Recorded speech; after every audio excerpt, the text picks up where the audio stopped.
In the previous nugget, we talked about a few of the advanced features in a distributed switch, and in this nugget, I wanted to walk you through in the interface of where we would go to configure those, the relationship between a switch configuration and a port group configuration, and also provide a little more elaboration on a few of the features that are found in the distributed switch, which are not found in a standard switch.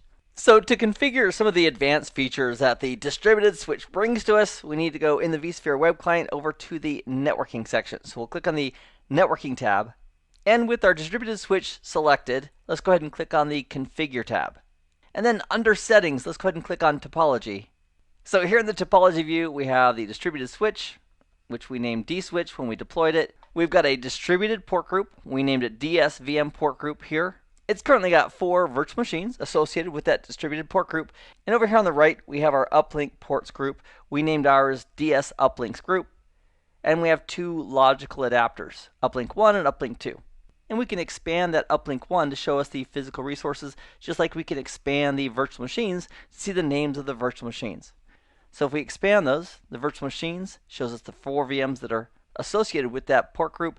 And if we expand uplink 1 and click on it, it's showing us the physical resources on ESXi 1, 2, and 3, which is VMNIC 5 on each of them.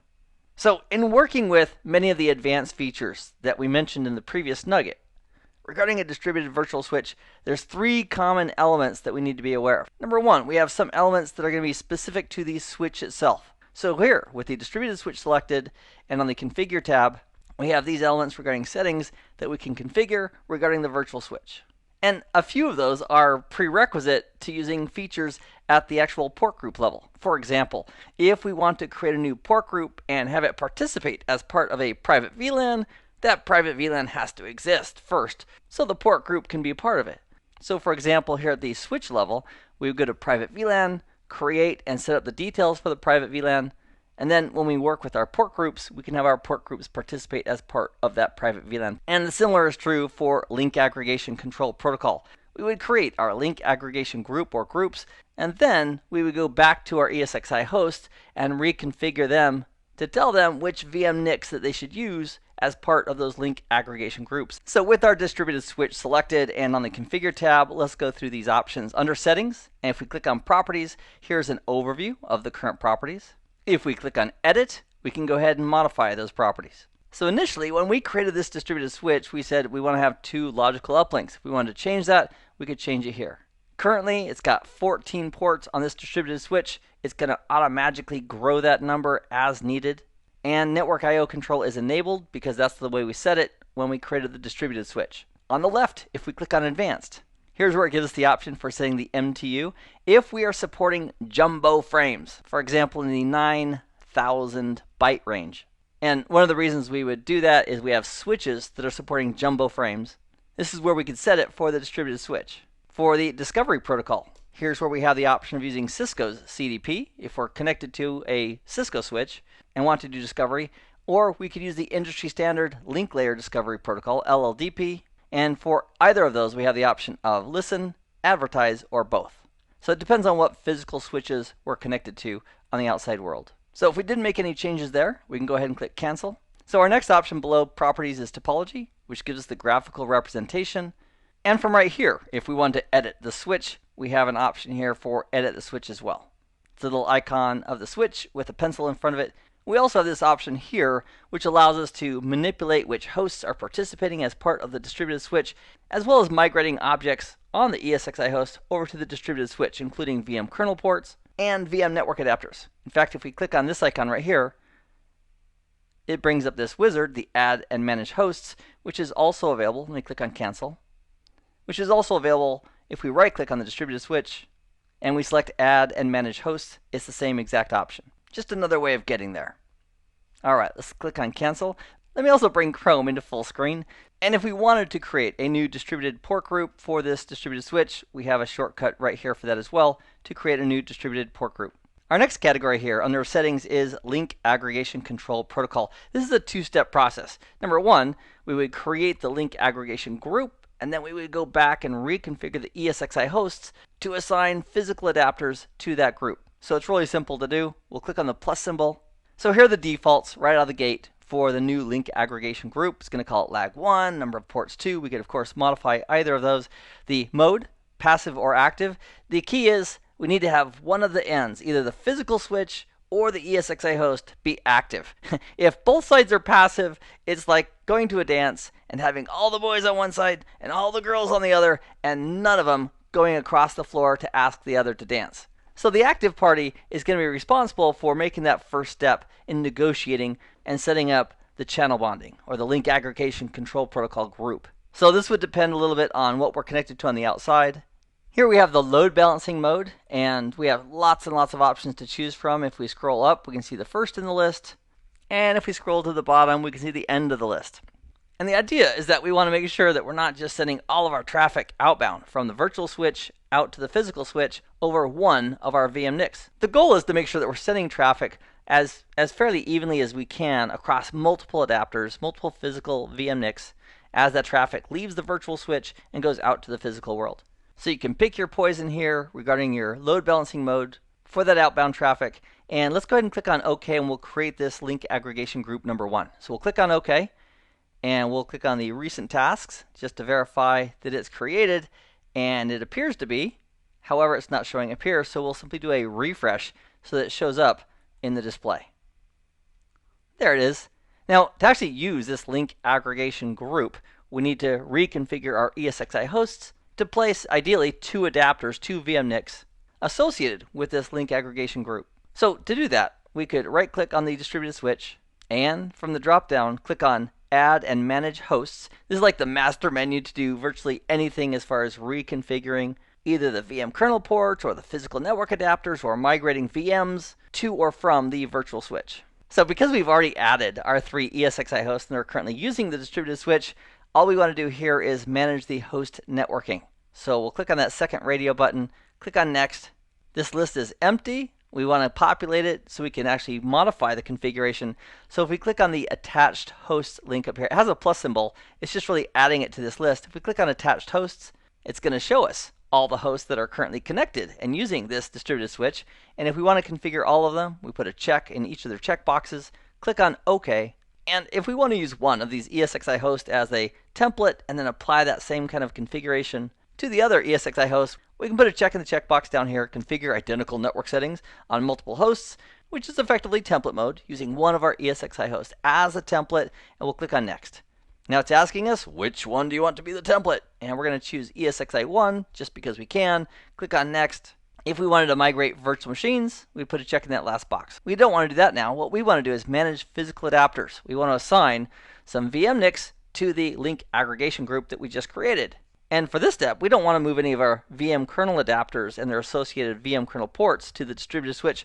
So we'll remove the check from that second checkbox as well. So with the top one selected, we'll click on Next. And now it's asking us, okay, what do you want to do? And we're going to use ESXi1 as the example. So because I don't want to mess up any of our current networking that's in place, I'm going to go down, I'm going to grab VMNIC 3, which is not on any of our ESXi hosts being currently used for anything. And I'm going to assign VMNIC 3 over to the link aggregation group. So to do that, we'll click on VMNIC 3 and then click on this link here, Assign Uplink, that will assign that physical network interface card to the distributed switch. And then it's asking us, where do you want to put it? So currently on the distributed switch, we already have our VMNIC 5 associated with uplink 1. And if we wanted to associate VMNIC 3 with the first of the 2 ports associated with our link aggregation group, we simply click on lag1-0 and click OK. If we scroll up in the output here it's showing us that VMNIC 3 is about to be assigned to lag1-0 as part of the DS uplinks group. And then, if that's what we want to also happen on ESXi 2 and 3, we simply click on this link right here, Apply to All, which means apply the same thing we did to ESXi 1 to ESXi 2, which it did right here. And if we scroll down, it did the same thing for ESXi 3. And with that in place, we'll click on Next. Now, ideally, if we have a link aggregation group that needs 2 adapters, we'd want to have 2 adapters to assign to that group. Because using link aggregation control protocol with just one physical network interface card doesn't make any sense. Because there won't be any load balancing, there won't be any fault tolerance, there won't be any redundancy. So in a live environment, you'd want to have at least 2 ports, 2 physical ports, that are being used as part of a link aggregation group. So it did a check real quick just to make sure that we're not yanking out some VMNIC from some other required service like iSCSI storage access. And it says we're not. We'll click on Next. It's going to migrate 3 physical adapters, one from each of our ESXi hosts, to associate it with that first port in the link aggregation group on the distributed switch. So we'll click on Finish and click on Recent Tasks. And it is done. That update has been done on each of the ESXi hosts. Fantastic. So we'll minimize recent tasks. And if we wanted to delete this link aggregation group, guess what? It won't let us because we have 3 ESXi hosts that are currently using it. That's a good failsafe. So if we tried to delete it by clicking on the X and saying yes, if we look at the recent tasks, we have a nastygram that resource is in use. So if we wanted to go ahead and get rid of that link aggregation group, what we'd have to do is deassociate it. And that's not a bad thing to see. So let's right click on the distributed switch again. We'll go back to Add and Manage Hosts. From here, we just want to manage the host networking. So we'll click that second radio button, click on Next. We'll click on the attached host to give us the list of all the hosts. We'll go ahead and click on that top checkbox to select all of them. Click on OK. We'll go ahead and do the template option again to make it a little bit faster. Click on Next. We'll use ESXi1 as our example and click Next. So we're just going to manage the physical adapters one more time. So we'll use that top checkbox with a check in it. We'll leave the others blank and click on Next. And now what we want to do is take vMNIC3, which is currently associated with that link aggregation group, and with vMNIC3 highlighted, we'll click Unassign Adapter. So if we scroll down, we can see that vMNIC3 is now unassigned, or it will be when we commit all this. And then we'll click Apply to All to apply that same change to ESXi2 and ESXi3. Click on Next, and click on Finish. And now that we don't have any ESXi hosts with interfaces that are using that specific link aggregation group, we could go ahead and delete this group if we wanted to by clicking on the X, clicking on Yes, and that should delete it. So if we click on Recent Tasks, it shows us that the configuration is done. I still see it here in this display, so we'll click on Refresh here for vSphere Web Client just to make sure that it's completely gone. All right, next, under the switch, we have the private VLAN. And here's how they work. Logically, we've got a VLAN. So you can think of this entire space as a single IP address space. Let's say it's 192.16.40.0/24. So everybody who's going to be in that space is going to be part of that logical network. However, maybe we don't want everybody to be able to talk to everybody else. So what we do is we create what's referred to as a primary VLAN. And the primary VLAN is like going into a bar, and that primary VLAN will talk to anybody, maybe after a few drinks. So it's referred to as being promiscuous. So within this addressing space, the primary VLAN is going to have a number. Let's say that number is 10. So we have this primary VLAN called 10. And then what we do is we can create secondary VLANs. So let's imagine that this secondary VLAN is called 15 as far as the VLAN number, and this VLAN is 20. And this would also be a secondary VLAN. Now, not all secondary VLANs are created equal. Besides having different VLAN numbers, this one being 15, just an available VLAN number in our infrastructure, and this one being 20. Besides that, we also can specify the type of secondary VLAN that it is. And the two types are community, and the other type of a secondary VLAN is referred to as isolated. So imagine we have some hosts. Let's have VM, I'm just going to put host numbers here. VM1 in the top here, in the primary VLAN. And let's say in the community VLAN we have VM2 and VM3. And over here in the isolated VLAN, let's say we have VMs 4 and 5. And here's how the game called private VLAN works. Every device in this private VLAN space can communicate with VM1 because VM1 is in the primary promiscuous VLAN, and it'll just talk to everybody. So everybody can communicate back and forth with VM1 because it's in the primary VLAN. So as we go down to this secondary VLAN, this community VLAN, these VMs can talk to each other. They can do it because they're in the same exact secondary community VLAN. And of course, they can also talk to VM1 because it's in the primary promiscuous VLAN. And then let's go over to VLAN 20, the secondary VLAN that's configured to be isolated. VM4 and VM5 cannot talk to each other because they're a part of an isolated VLAN. VMs 4 and 5 also cannot talk to any other community. They can't talk to VM2 or VM3. The only device that VM4 or VM5 could talk to is VM1 in the primary VLAN. And yet, all these devices would be in the same IP address space, but this gives us a way to help isolate pockets or groups of computers from not being able to talk directly with each other. And to put this all together, what we would do is we could create some additional VM port groups. And when we do create the VM port group, we could associate it with private VLANs and then specify which VLAN this port group is associated with.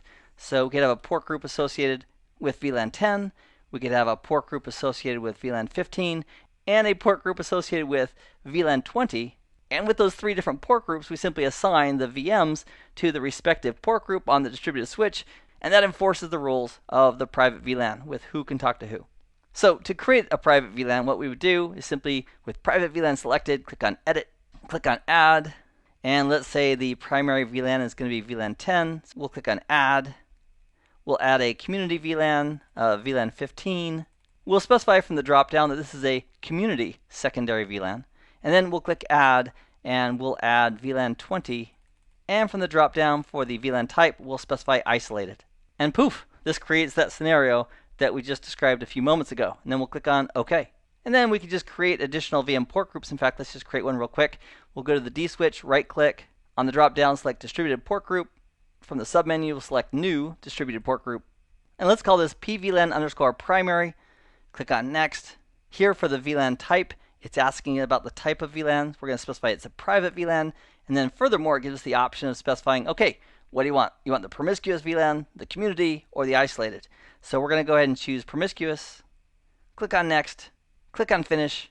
Our private VLAN port group shows over here now on the left, and any VMs that we associate with that port group, guess what? They're going to be associated with that primary VLAN, the promiscuous VLAN, as part of our private VLAN configuration. Then we could have a separate port group for the community and a separate port group for the isolated to control the traffic. All right.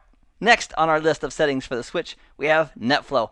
NetFlow is amazing, can give us a really great picture of what kinds of traffic are floating across our network. We're going to gather the information on those ports that are associated with NetFlow and then ship all that information off to a collector. And it's here where we would specify where that collector is. So for example, if we click on Edit and we have a NetFlow collector at 192.168.1.100, and let's say that collector port was 9998 or whatever it is, we could click on OK. So now if we enable any ports to grab information regarding NetFlow, the distributed switch knows who to send that information to, the collector at .100. Next, we have port mirroring. This is fantastic. If we want to collect the data, for example, from an uplink or from a port that a VM is connected to, this is a fantastic tool for taking that information from that port and shipping it over to somewhere where we can analyze it. And there are several options for port mirroring.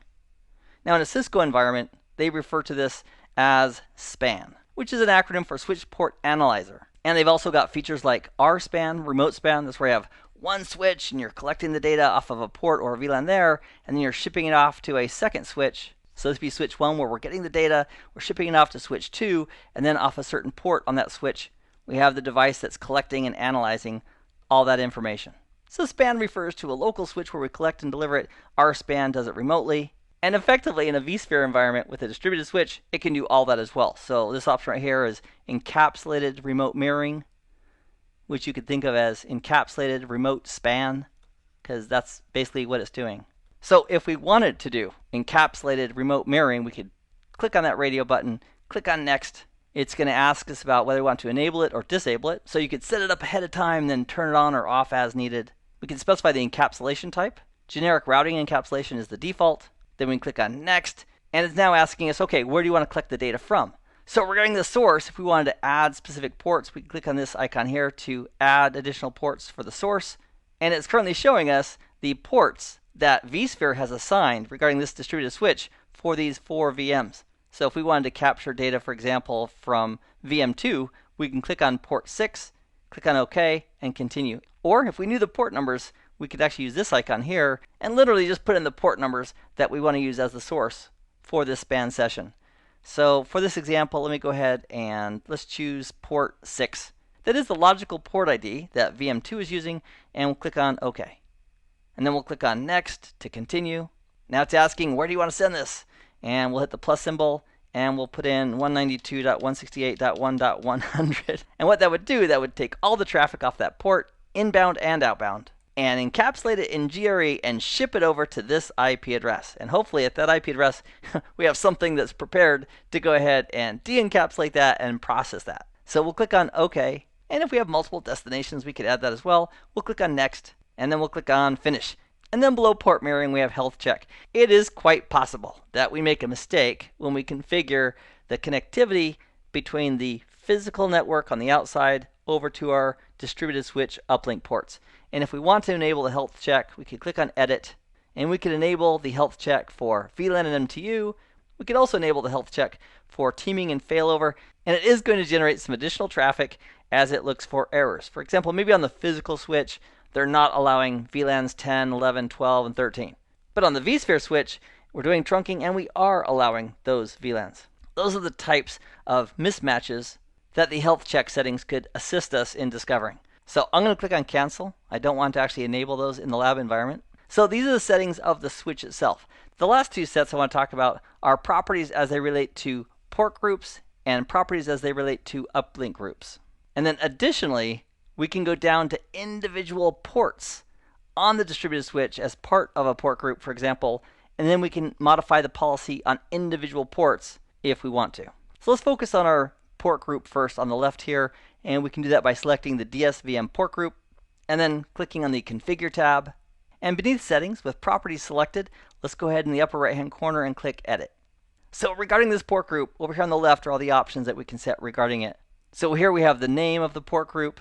We have a static binding. Effectively, what that means is that once a VM has been assigned a port, a logical port, on that port group, it's not going to change. As far as allocating ports, it's elastic, which implies that if the switch has 28 new VMs that need to connect, it'll automatically create additional logical ports to allow them to connect up to its maximum. And when it's creating new ports, it's going to create them 8 at a time. So if it runs out of virtual ports, it'll create 8 more, and when those run out, it'll create 8 more, and so forth. Next on the list, we have Advanced. And on the Advanced button, it's specifying what we can change at the individual port level. So at the moment, we're configuring the port group. And also, by default, all of these options from this line going down, we don't have the ability to individually configure at the port level unless we allow it. It'll simply be grayed out for those individual options at the port. However, if we want to allow everything at the port level as well to override the settings that we currently have for the port group, we simply click on Allow for everything, and that will allow the override at the individual port levels. Next, we have the Security tab. So these three options are very similar to the options that we have with the standard switch, except the defaults are different. With the standard switch, promiscuous mode was reject, but the MAC address changes and forged transmits were set to accept by default. And so if this is the distributed switch, and here's our VM on the left, and here's the physical network on the right with our uplinks. Regarding MAC address changes, that is traffic that is allowed to a MAC address other than the one that's configured for the VM itself. So for example, the guest operating system or utility changed it. The MAC address changes allows traffic to that VM that would be inbound to that VM. And the forged transmits allows layer 2 frames that have been modified regarding their source MAC address to be sent into the switch. So a couple of different terms for this would be inbound and outbound from the VM's perspective.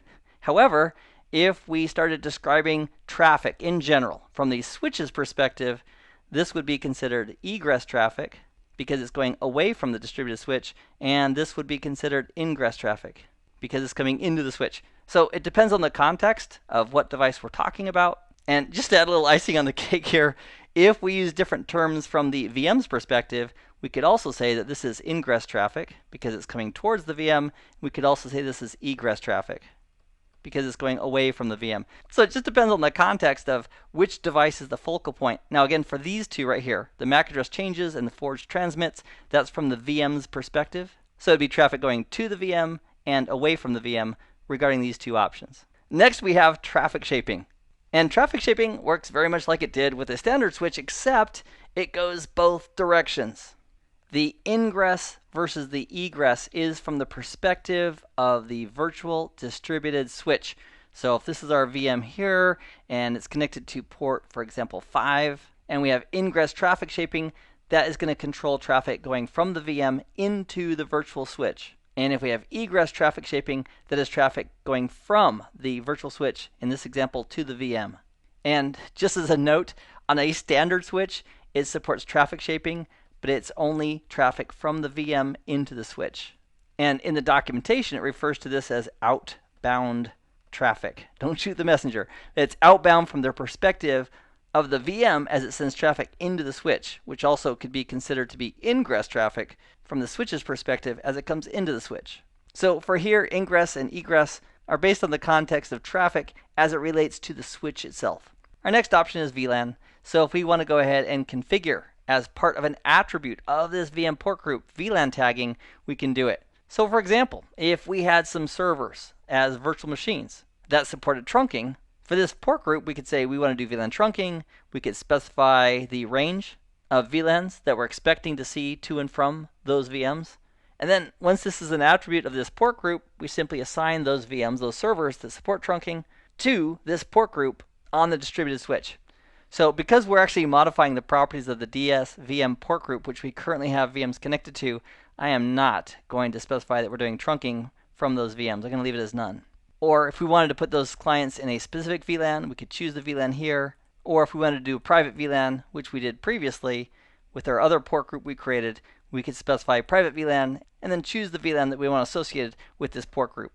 So I'm going to go ahead and set this back to none. And then we have the option for teaming and failover, very similar to what we had with the standard switch with NIC teaming. Next, we have monitoring. This is where we would tell this port group that we want it to be part of NetFlow. So we could enable this port group for NetFlow. Next, we have traffic filtering and marking capabilities. So if we wanted to enable that feature, we could actually click on the plus symbol. We could create a rule, and then we could actually tag traffic. So for example, if we wanted to mark traffic with a DSCP value, for example, of 5, and we wanted to do that for traffic that was coming into the switch via this port group, then as that traffic gets further forwarded down the network, if we have our other network devices configured to look at markings in the traffic, for example, looking at DSCP markings, which we're setting here, or IP precedents, then those other network devices in the path could either prioritize or police or treat that traffic differently based on the markings we're applying to that traffic. And as far as rules go, we don't have to just tag traffic. We could also drop traffic if we don't want to see certain types of traffic. We could go ahead and specify ingress traffic if it matches, and then we could go ahead and put the qualifiers in for what would be a match. So these are typical of many of the features that we might find on a multi-layer switch in a commercial environment. So I'm going to go ahead and not set up any rules. I'll click on cancel because we are using that port group. And then under miscellaneous, we have the option of blocking all ports. Let's say, for example, there's a nasty virus that's spreading like wildfire, some type of malware, and we want to shut down everybody on a port group right now. This is how we could do it. Block all ports, say yes, click on OK, and boom, all the traffic on that port group comes to a halt. So I'm going to click on cancel. I'm not going to save any of those changes that we just went through. So this represents our port group. If we go to our uplinks group by clicking on it here in the navigator pane and clicking on configure and then clicking on edit, we have some options there as well. They're not quite as robust as our port groups for VMs, but we do have options on the uplinks, for example, regarding VLANs and monitoring.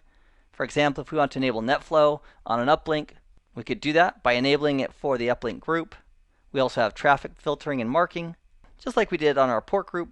And then under miscellaneous, we also have the option of blocking all ports. And this would block all traffic over the VM NICs, over the uplinks to the outside world. So let's go ahead and click on cancel there. One last thing I'd like to share with you is that we can also override those policies on the individual ports. Currently right here it's showing the override port policies and it's all disabled. So let me just modify that one piece. So with the port group, we'll click on edit and let's go to advanced. And for override, let me go ahead and just enable a few of these. In fact, let me just enable all of them. And then click on OK. Now what we can do is we can go to individual ports and we can override the policy at the port group level with the policy at the individual port itself. So to do that, with the port group selected, we're going to click on the ports tab up here. Here it's listing all the ports. Let's go ahead and grab VM4, which happens to be on port 4, which is convenient just for numbering purposes. But we'll go to port 4 by selecting it, and then we'll click on the pencil icon to edit the port settings. So we'll click on edit, and from here, all of these attributes apply just to that port. So if we click on traffic shaping, if we want to override the port group policy, we'd click on override here and then specify the policy we want for that port. And now it's your opportunity to have some fun and practice as you work with and configure some of the advanced features of a distributed virtual switch. I hope this has been informative for you, and I'd like to thank you for viewing.